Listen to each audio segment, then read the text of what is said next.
Dr. Nanda, thank you so much for joining us. The big discussion these days is this phenomenon of reverse migration, of individuals, companies heading out east. You've made a name in London over the past couple of years doing the reverse of reverse migration, coming over from India to the UK. How's it been for you from a business point of view? Well, I think, coming to the UK? right. I think most of the serious entrepreneurs have moved from India to here. Okay. You look at the Hindujas, look at Mithils, look at many other examples. Anil Agarwal, most of the guys have come here rather than moving back there. Because London's where the business world is, the economy is here. And since half of my business interest is with Shield, which is one of the biggest security groups here, it made all natural sense for me to move here. And if you want to play a global game, you got to be sitting in a global environment. And England, UK brings that for you. And India isn't a global environment yet? It is, of course it is. But we have plans of diversifying into America, Okay. other parts of Europe. We already are in Spain now. We are in Netherlands. We are in France a bit. So if you want to grow in Europe and in America, you can't be sitting in India and doing the business game. You can't. What about the timing of your arrival in the UK? It was soon after the 2008, the global financial crisis. Yeah. Did that make things easier for you, do you think? No. I think recession has never made things easy for any of us. Okay. So that's a myth then? Of course it's a myth. Okay. We nearly acquired a big business in America, which is a $500 million business in America. But that never happened. And I had to move to UK to manage the UK business and to manage our American business if it happens. It never happens. It was never easy. It's still not easy, of course. It's not easy. Let's talk about People who say it's been easy, being a good driver, they're all bullshitting you. It's not really. And we can use bullshitting online, so that's okay. Let's talk about the actual business itself and how you got started. Tell us a little bit about that. Well, I joined the business when I was 22, many years ago. I'm 44 now, so 22 years ago, when we were turning around £2,000 a month, and my actual salary was £10 a month.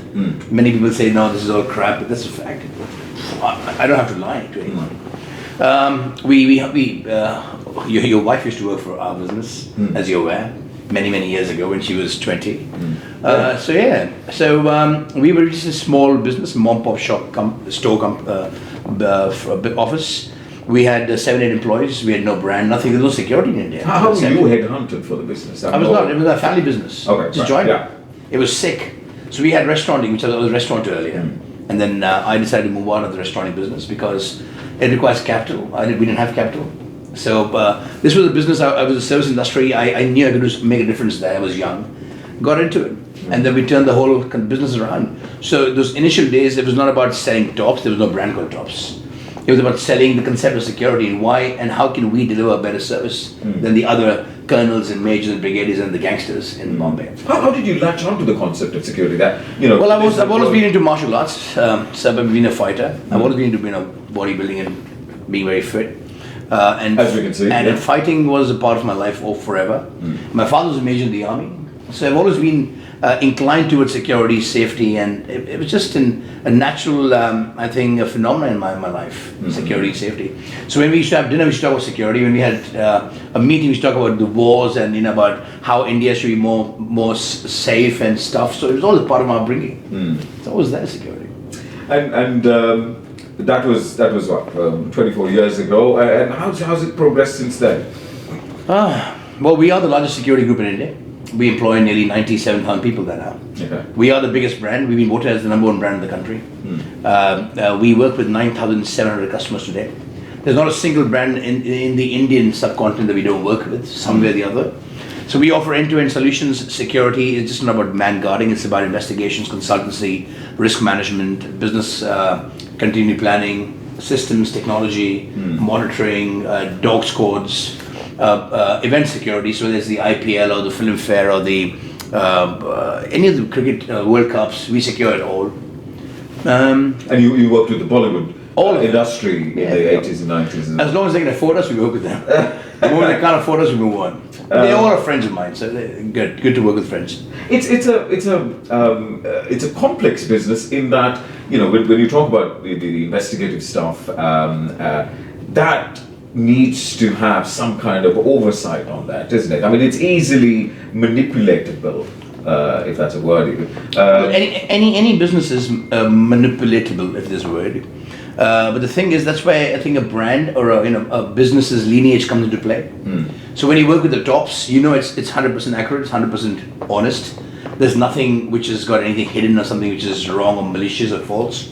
So I've had friends of mine who work with smaller investigation companies who've maybe blackmailed them or done some wrong work, and then come to tops and they say, this is like a breath of fresh air. It's because you're working with a multinational corporate company, and there's nothing called wrong in a dictionary. Everything is, if you can't do it, we say we can't do it. We won't mess up. So yeah. I know you've started working with Apple recently in India. What are the other big clients in India at the moment, and the UK? Well, in India we work with the Tatas, they're our biggest customers. We just got the whole business of Airtel in India. Airtel is the largest mobile company in India. We secure them across the country. We secure Intel, we secure Tatas, we secure Birlas, Coke, the whole of Pepsi in India. When you say secure, what does that actually mean? Right. Apart from the man part. No. Yeah. So we offer solutions for risk management. So when we secure them, we secure the facilities, we secure the offices, the assets, the information. So if you were to go to a Pepsi, let's say Pepsi, we secure them across the country. All the factories. So where the Pepsi is bottled, the plants, we secure those plants, their offices, their stores. So every Pepsi bottle is our accountability. So making sure that the millions of bottles that go out every day and come in every day, we monitor them, secure them, make sure nothing goes out of the factories. So it's a big job, managing inventory, managing assets. We do that. In the UK, it's the security business as a whole is quite an insular business. It's a very kind of, there's a perception that it works in the shadows and stuff like that. What were the specific challenges in that regard that you faced when you got here as this, this Indian business coming to the UK and, creating this uproar? I think the UK is a very welcoming market. The English people are very welcoming. They're very supportive. They give you a fair chance. It's a very fair economy here, as you know that. I've been welcomed with open arms here, because A, I mean business. B, I don't play around. So people can read through you, and they want to work with good people. I think the biggest concern I had here, as a businessman, as an entrepreneur, was the cultural issues. When we acquired this company, Shield, brilliant company. But then the outgoing, the guys who sold the business to me, they were all English, elderly gentlemen, great guys, full respect to them. But we couldn't get along culturally, where Indians are known to be very fast, boom, boom, fast. Everything is very fast for Indians, and they would take their own sweet time. They were not very proactive. They were not very outwardly thinking in growth. They were more conservative, thinking on, let's not grow, let's just think downward, inward. And we can't. We've got to take challenges, risks. So we couldn't see eye to eye for some reason. Then I said, I'll just buy you out, and I bought them out. So 2 years ago, I actually bought 100% of the business out. Yeah. Just 2 years ago. And in 2 years, then I had to change the whole board. We asked the chairman, the managing director, the CEO, all to go home. We got a full new CEO on board, got a new FD on board. It was not easy to get a whole new board on. Yeah, and especially the guys who ran the business for 25 years, changed the whole team. But I had the grip of the business. I had people who trusted me and liked me in the business. And I changed the whole team. How do you manage a transition purely from a business point of view? How do you manage a transition like that? Coming in from a different country and telling a board that's been there for 25 years, I'm sorry guys, that's it. Yeah, because A, I know the business very well, right? B, I've always believed that you can only gain respect from your subordinates if you A, know the business better than them, B, you're more committed than them, and C, you work harder than them. And I do these three things very clearly. So if it was these guys, I worked more than them. I used to be involved everywhere. I was more committed. I had my money up in line with where I put the money in there. And clearly I was more loyal to the business, and they could see that and respected that. I was right in what I was saying to these guys. And and of course I've got balls. I didn't want to say that though, but yeah, you need balls in any business you are. If you don't have balls, you can't do business. Simple. And I have balls. I have balls of steel. The kind of ambition that you brought to the business here was the complete opposite of the kind of I suppose winding down kind of notion that was taking place in your private life, isn't it? As you moved to the UK, you've gone from I read somewhere, living the page 3 lifestyle in Mumbai to a sleepy little village. When in you Buckinghamshire. say page 3, people think it's the not the that tea page that's- yeah. Not the So the people UK people area. in this country don't know what page 3 lifestyle is, The but page Mumbai. 3 lifestyle is a party lifestyle in Bombay. Absolutely. The page 3 lifestyle, the party lifestyle is something that I still do here. But it's just not done as flamboyantly as openly as to do it in Bombay. But I never did the page 3 lifestyle, as you keep on saying page 3 lifestyle again, for having fun and getting drunk and partying with the girls. That was never the intention. I've always been an astute businessman. For me, business comes first. And I've always said that the only way I could hobnob or meet the chairmen or chairpersons of big enterprises is only when I drink with them. But if I had to meet tomorrow Anil Ambani, for example, I would never ever get to meet him in his office. I had to wait for 6 months to meet him if I didn't know him. The only way you get to meet Anil Ambani and drink with him is when you're partying with him. And that's where the trust happens, you discuss things, and that's where you get to know each other. Network. Yeah, it's all about networking, isn't it? I do the same in England as well. So you never see me drunk or slurred or fallen down or partying with girls. I don't do that. I'm always there to try and value add to the business, to the country, to make sure that I keep on contributing to my friendship, my circle of trust. It's all about business for me. And obviously families. So it's not a step back. I'm still doing that. No, I know, but okay. Fine. You just don't make That's why you said I've taken this country by storm, because I'm still doing that. Yeah, exactly. That's why you all there you go. Hence the reason, and yet you do it from Stoke Porches in Buckinghamshire. Yeah, I live there, but I live in London as well, so I'm always in London. Yeah. I'm here every day. So. The other thing that I've found interesting with the business model is that when you think of security and security solutions, you think of a very kind of serious, again, as I mentioned earlier, in the shadows kind of business. But you've got Facebook updates, you've got Twitter updates.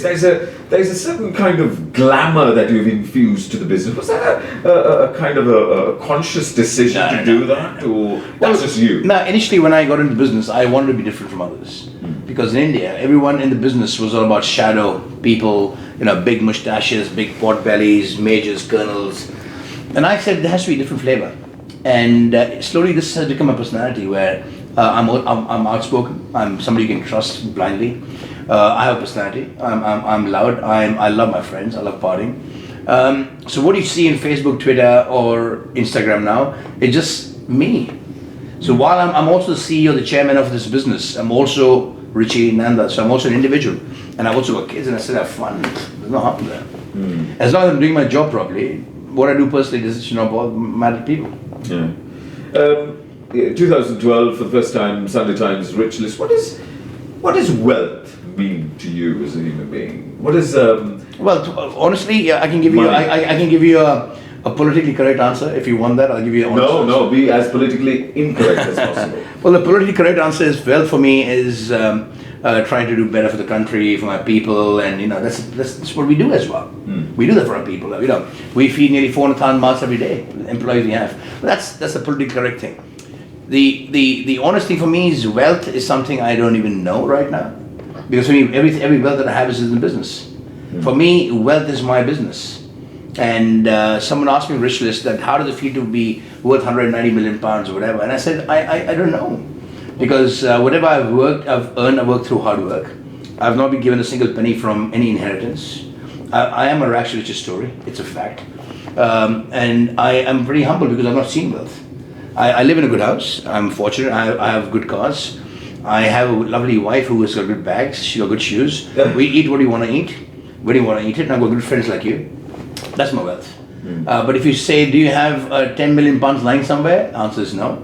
Do you have £1 million lying somewhere? The answer is no. Do you have 100,000 pounds lying somewhere? The answer is probably yes. So I don't have wealth. Wealth in the business, the day I sell, which will happen in some years, I'll have wealth. And that day maybe I'll tell you what wealth means to me. When I buy a yacht here, I have nothing now. I'm just like you. Normal man. Working hard. Working hard. Yeah. But surely money makes life, yes, as you said, makes life easier. It makes it far more enjoyable. Yeah, it does. But let's actually talk about moving. But to reach the stage where life becomes enjoyable, people see me today or they see Hindu Jaws, they see you, or they see any of us today. They say, look at this guy having a good time, wearing good clothes, partying here, eating there. But they've not seen the struggle that's gone behind to reach here. They've not seen my 25 years what other friends of mine have seen. Like when I go back to Bombay, my friends look at me and they say, you're still the same what you were in college. I've got a friend of mine in London who was my college mate, and I love meeting him because I met him last week, and he tells 5-6 guys sitting having a drink, he says, the one thing about Richie is, he's still the same guy what he was in college. He's not changed even 1%. I've not changed. So there's been a big journey behind to reach where we are. So I would love to enjoy it. Why not? We worked hard, worked really, really hard for this. Does your Mumbai upbringing kind of have something to do with that? I mean, No, I think if your values are right, you come from a good family, you're educated, you got kids, and you got you're responsible, and you got friends like you and others who keep you humble. I don't think I choose my friends very wisely. I don't try and hang with people who are snobbish or who fly in the air. I like being grounded. My kids are the same. I love being grounded.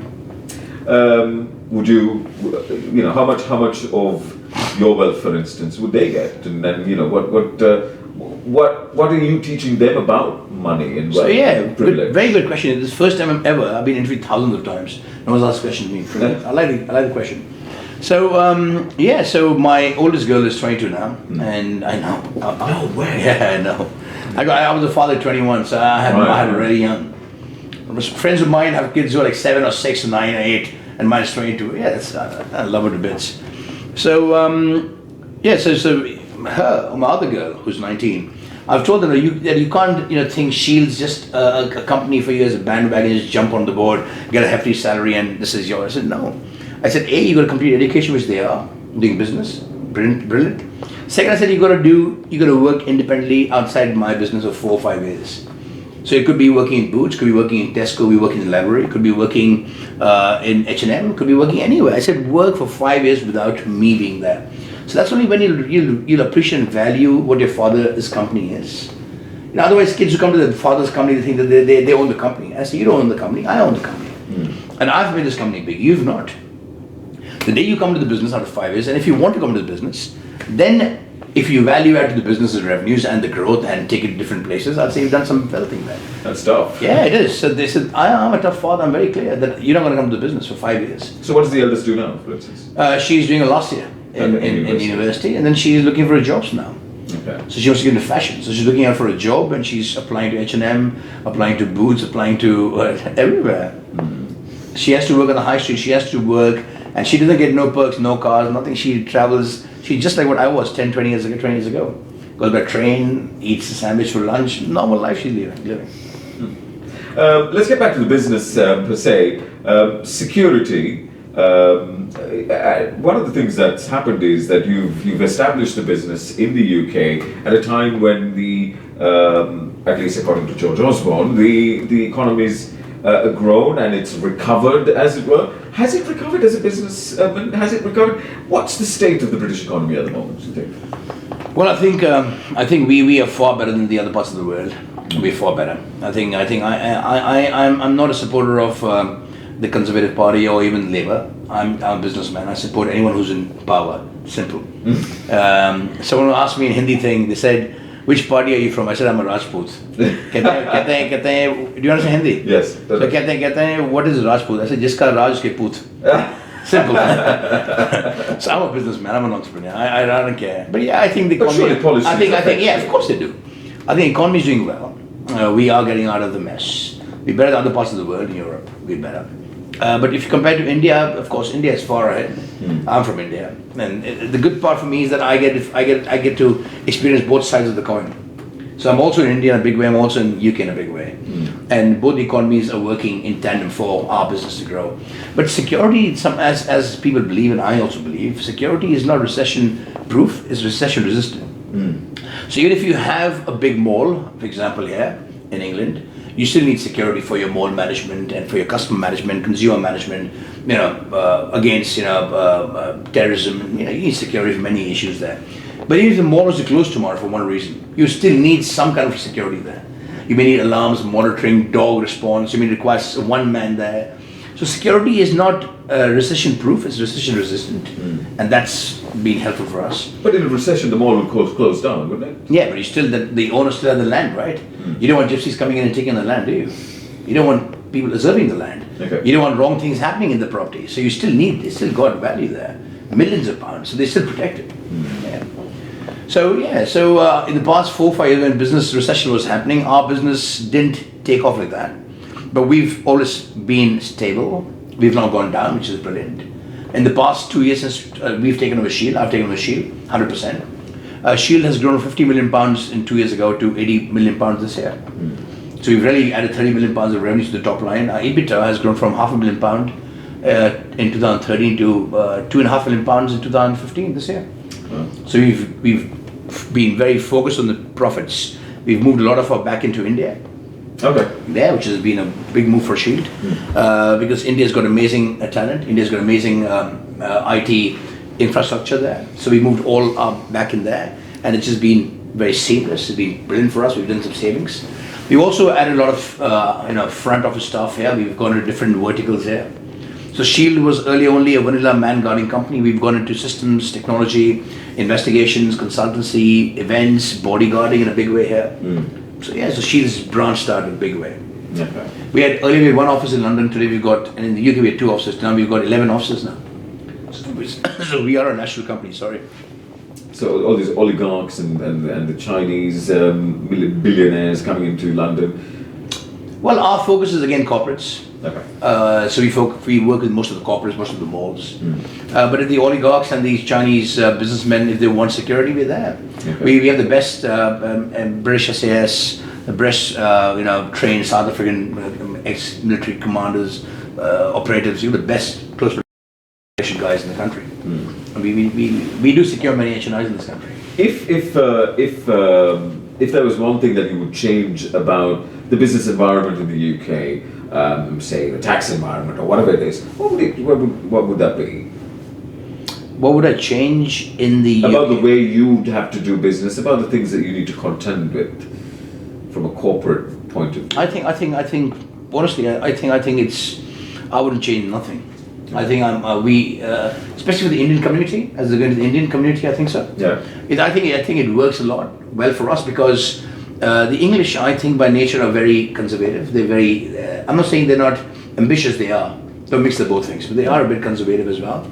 And that works for us because we try and be a bit ahead of them in most of the things. So we've grown in our, let's forget the world, in my security industry as well, we've grown in the rankings from being the 13th largest security group to being the 8th largest now. We want to, in the next 2-3 years, be the top 4 or 5 in the country. So that's helping us because we're an Indian-led company. We're always thinking out of the box now. We're always thinking young. We're thinking different. We're thinking that how do we stay ahead of competition? What can we bring to the table? What are the others doing? What we are not doing? What can we do better? So we always try to fight internally and externally to be ahead of the game. And that's the Indian culture. That's the Indian upbringing. That's the Indian blood. This is what we Indians bring to this great country. We make it stronger. We make it better. I think it's brilliant. So I would not like to change anything. I think this is amazing to be here. Inheritance tax? Listen, you ask me questions that my answer won't even be relevant to it, but I'll tell you whatever it's worth. Is it fair? I think whatever the government does is fair. Okay. Who are we to question the government, right? I believe I'm here for a cause of doing a good job for myself, for my company, paying the taxes the government wants, and let's not forget, we live in a great environment, a great country. In India, we should pay 35 or 40% tax, and if you see the way the Indian government delivers, and you see how this has been delivering, I think full respect to these guys. I've seen both sides of the coin, so I know exactly how good a place we are in. And if tomorrow there is an inheritance tax my kids have to pay, so they have to pay. If tomorrow there's a mansion tax, if Labour come into party, I have to pay, I will pay it. It's I'm never shy of paying taxes because this is for the country, and you should do things for the country and make it stronger and safer and better. Finally, you've come from a restaurant business to this huge security firm. What's next for you? I mean, would you consider going into other areas of business? In hospitality, whatever. Quite honestly, I thought about this. Like every man who turns 40, 44. How old are you? Me? Yeah. 35. You're a kid then. So you're younger than me by nearly 10 years, right? So when you turn 40, 45, you start thinking of, getting what's the next thing for me. I've done this for so many years. How do I get out of this? How do I make more money out of this? And then eventually, what's the next step for me? So I want to retire when I'm 50. I want to get out of security business. I'm done with this now. Right. I've been doing it for many years, 24 years. 30 years in security business is a lot of years, I think. Lot of stress. And I can't keep on doing it all my life. I think it's stupid. So I want to retire. And then I thought, what could I do? Can I get into movies? Well, my dad is doing movies. I have friends in movies. I said I could do movies. Should I get into hotels? Acting or producing? No, acting, come on. What are you talking about? Many have said that. What are you talking about? As a villain. I'll come as a villain. Prawn, reinvented. Prawn driver, vachan na jaya. Right. Okay, so having said that, no. So honestly, I don't think I can do anything else now.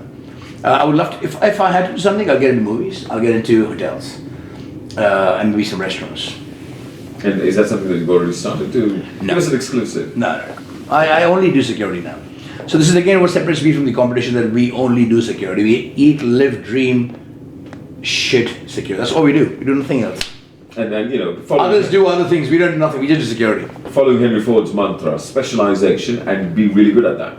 Be the best. Be the best at it. Be the best at it. The customer should only want to work with you because you're the best. And of course, personalized service is very important in any business you are. If people don't want to be with you, don't want to talk to you, have a drink with you, they won't give you business. Sure. Dr. Nanda, it's been a pleasure. Thank you so much, sir. Thank you. Thank you. Thank you. Boom!